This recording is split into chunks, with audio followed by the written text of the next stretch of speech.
हमारे द्वारा जो आंदोलन होंगे हम बलिदान देने को भी तैयार हैं, क्योंकि देश को बचाने की लड़ाई है। 2024 का इलेक्शन अगर भाजपा जीत गई तो भारत के इतिहास में दोबारा चुनाव नहीं होंगे, काट के सबसे आगे लगा देंगे। बिल्कुल ईवीएम के भरोसे तभी तो हम बैन कर रहे हैं जी।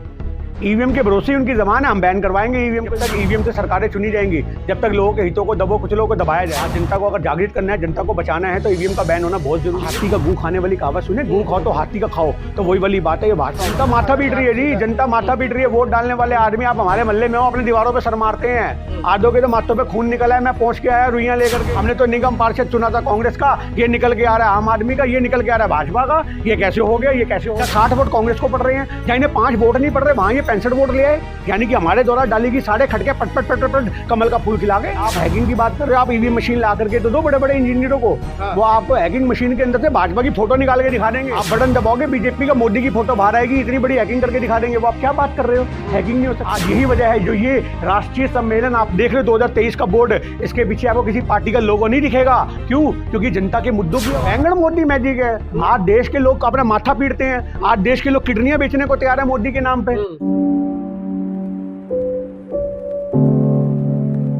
बड़ी बात यह है कि जनता को जगाना है, जनता के हितों की लड़ाई लड़ रहे हैं हम लोग। एक राजनीतिक नहीं, ये सामाजिक मुद्दा है। ईवीएम आज के टाइम में बेशक देश के राजनीतिक मुद्दों को एक हवा दे रहा है, पर आज ये एक सामाजिक लड़ाई है, क्योंकि जब तक ईवीएम से सरकारें चुनी जाएंगी, जब तक लोगों के हितों को दबो कुचलों को दबाया जाएगा। आज जनता को अगर जागृत करना है, जनता को बचाना है, तो ईवीएम का बैन होना बहुत जरूरी है। और ये सिर्फ हमारे देश में नहीं है, ये टेक्नोलॉजी है। आप समझो इस बात को। जिस समय कांग्रेस ईवीएम लेकर आई थी, उस समय ऐसे सॉफ्टवेयर नहीं थे, उस समय ऐसी तकनीकी नहीं थी जिसके माध्यम से सब कुछ हो सके। आज तो घर बैठे आदमी का बैंक लूट जाता है।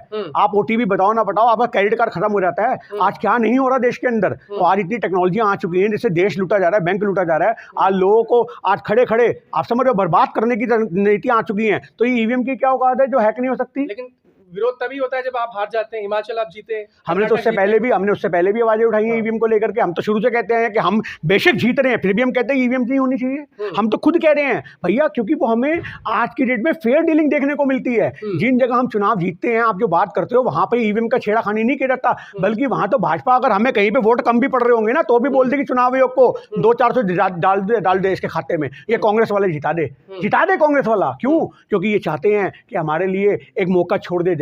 हाथी का गू खाने वाली कहावत सुने, गू खाओ तो हाथी का खाओ, तो वही वाली बात है। ये भाजपा वाले आज लोकसभा को देख के काम करते हैं कि छोटे मोटे राज्यों के चुनावों में अगर हम कांग्रेस के साथ फेयर डीलिंग करेंगे, तभी हमारे भक्तों के पास जवाब होगा, तभी हमारी मीडिया के पास बचाव पक्का होगा। आप जो सवाल कर रहे हो, ये सवाल भाजपा के भक्तों का है, ये सवाल मीडिया का है कि वहां कैसे जीत गए, वहां कैसे जीत गए, वहां कैसे जीत गए। लेकिन आपके बड़े नेता राहुल गांधी, प्रियंका गांधी का ना कोई ट्वीट आता है, ना कोई ईवीएम को लेकर बोलते हैं। वो आज छोटी सी बात, आप ये बात मान लो कि जितने भी नेता हैं, आज सर्वदलीय बैठक होगी, उसमें अपना बयान देंगे ना। राहुल गांधी कोई छोटा बच्चा तो है नहीं। राहुल गांधी आज एक देश के राष्ट्रीय नेता हैं, एक लीडर हैं, तो वो अकेला अपना व्यक्तिगत तो कोई विचार नहीं रख सकते। हम लोग अपने व्यक्तिगत विचार रख सकते हैं, पर उनका एक विचार पूरी पार्टी का विचार होगा। तो आज नेचुरल सी बात है, जब पूरी पार्टी के साथ बैठ के मीटिंग होगी, तभी वो विचार निकलेंगे और उसकी रणनीति बन रही है। लेकिन ऐसे तो जो बीजेपी को वोट करनी है जनता, उसे भी कुछ ना करता ही होगा ना, वोट तो कोई करता ही होगा, तो उनका अपमान। जनता माथा पीट रही है जी, जनता माथा पीट रही है। वोट डालने वाले आदमी आप हमारे मोहल्ले में हो, अपनी दीवारों पर सर मारते हैं। आधों के तो माथों पे खून निकला है, मैं पहुंच के आया रुइयां लेकर के। मैं कहा भाई साहब क्या हो गया? बोले भाई साहब ये कैसे हो गया?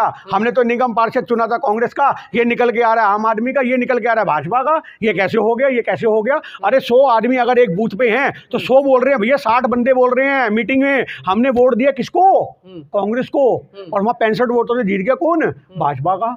उस बूथ में जीत गया 65 वोटों से, जहाँ 60 वोट कांग्रेस को पड़ रहे हैं, जहाँ इन्हें 5 वोट नहीं पड़ रहे, वहां ये 65 वोट ले आए। यानी कि हमारे द्वारा डाली की साढ़े खटके पट पट पट पट कमल का फूल खिला गए। कैसी बात कर रहे हैं सर? चुनाव आयोग ने साफ कह दिया है कि हैकिंग हो ही नहीं सकती, अगर हो सकती है तो करके दिखा दें आप। बिल्कुल, आप हैकिंग की बात कर रहे हो, आप ईवीएम मशीन ला करके तो दो बड़े बड़े इंजीनियरों को, वो आपको हैकिंग मशीन के अंदर से भाजपा की फोटो निकाल के दिखा देंगे।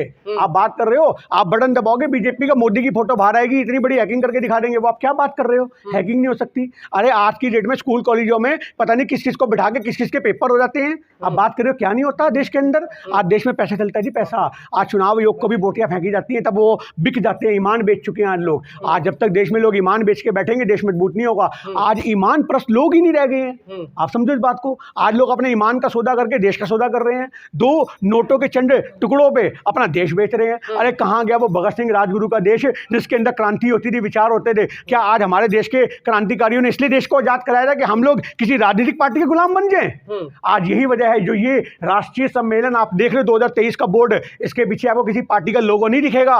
क्यों? क्योंकि जनता के मुद्दों की आवाज है, ये जनता के मुद्दों की आवाज। कह रहे राजस्थान, छत्तीसगढ़, मध्य प्रदेश जो है भाजपा ईवीएम से जीती। मैं कह रहा हूँ, आप आज तक वालों से पूछो ना, उनके मुंह में ऐसी तूतनी घुसेड़ करके पूछो आज तक वालों से, जो कहते थे जीत रहे हैं राजस्थान कांग्रेस ही जीत रही है। अबे तुम्हारे सर्वे फेल हो गए, तुम तो इतनी गुलामी करते हो, उसके बाद तुम कहते थे देश का नंबर वन चैनल। मैं तो कहता हूं उसको आखिरी पायदान पे रख देना चाहिए। जिसको तुम नंबर 1 बता रहे हो, वहां हमारे साथ खेला हो गया। कैसे हो गया? तो आज की डेट में इससे पता लगता है भाई साहब, ये खेला ही है, ये खेला ही है। कह रहे हैं कि विकास पे वोट हुआ, मोदी मैजिक था, मोदी के नाम पे वोट हुआ। बैंगन मोदी मैजिक है। आज देश के लोग अपना माथा पीटते हैं, आज देश के लोग किडनियां बेचने को तैयार है मोदी के नाम पे। आप समझो इस बात को। आज मोदी जी ने देश के माथे पे एक वो कलंक लगा दिया, 205 करोड़ रुपए का कर्जा, जो आज तक आजादी से अब तक नहीं था। तो आप ये बताओ ये क्या कर रहे हैं? आज मोदी सरकार के पास एक चीज है कि अगर आप उन्हें गाली दोगे तो उसे गहना बना के गले में डाल लेगी। तो ये मोदी सरकार जो इसमें कामयाब है। मोदी जी ने कहा था अकेला मोदी सब पर भारी। ये सब पर भारी नहीं है जी, मीडिया उसके साथ है। आप क्या बात कर रहे हो? आज मोदी के साथ पूरी मीडिया है, आप मोदी को अकेला मानते हो? आज पूरे देश की राष्ट्रीय मीडिया साथ लेके चलने वाला आदमी अकेला कैसे हो सकता है?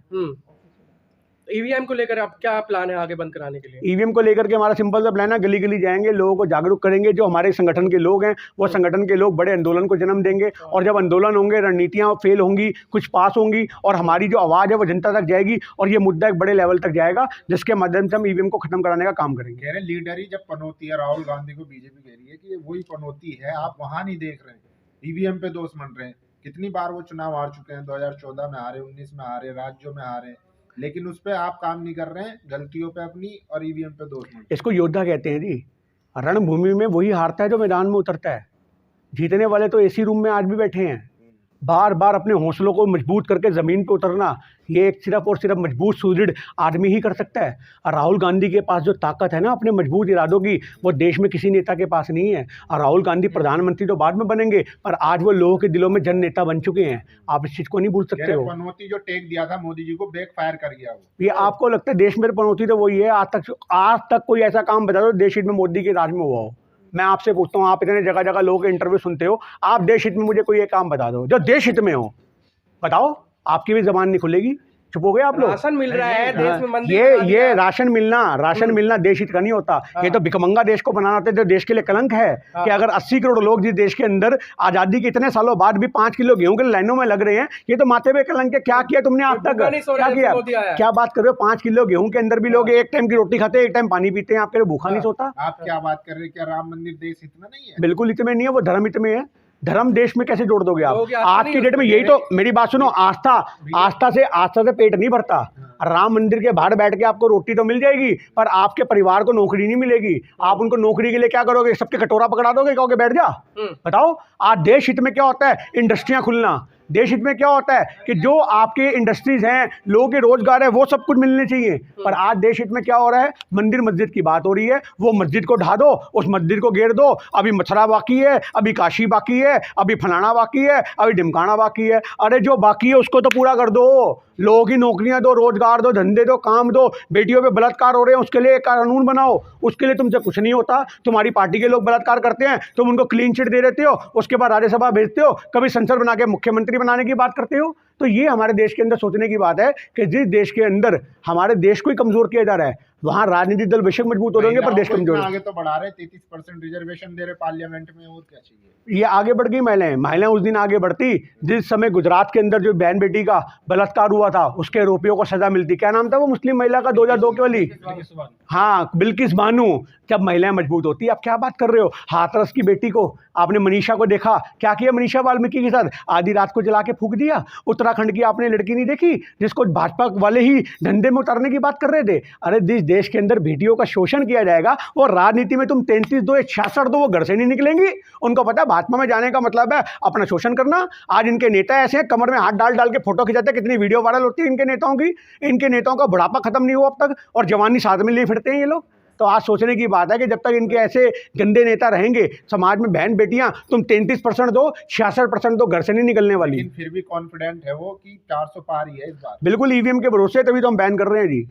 ईवीएम के भरोसे ही उनकी जबान है, हम बैन करवाएंगे ईवीएम को इस बार। और आज की डेट में आप याद रखना, हमारे द्वारा जो आंदोलन होंगे, हम बलिदान देने को भी तैयार हैं, क्योंकि देश को बचाने की लड़ाई है। 2024 का इलेक्शन अगर भाजपा जीत गई तो भारत के इतिहास में दोबारा चुनाव नहीं होंगे, काट के सबसे आगे लगा लेकिन देना। कुछ लोग ये भी कह रहे हैं अगर ईवीएम से चुनाव होगा तो हम वोट नहीं डालेंगे। बिल्कुल नहीं डालेंगे, आज उनको डालना चाहिए, उनको भी हम जगाएंगे। बूथ तोड़ने की बात कर रहे थे। बिल्कुल जी, हम सर भी तोड़ देंगे अगर जो बंदे आज देश से घपला करेंगे, याद रखना भी ये बात। चलिए, शुक्रिया।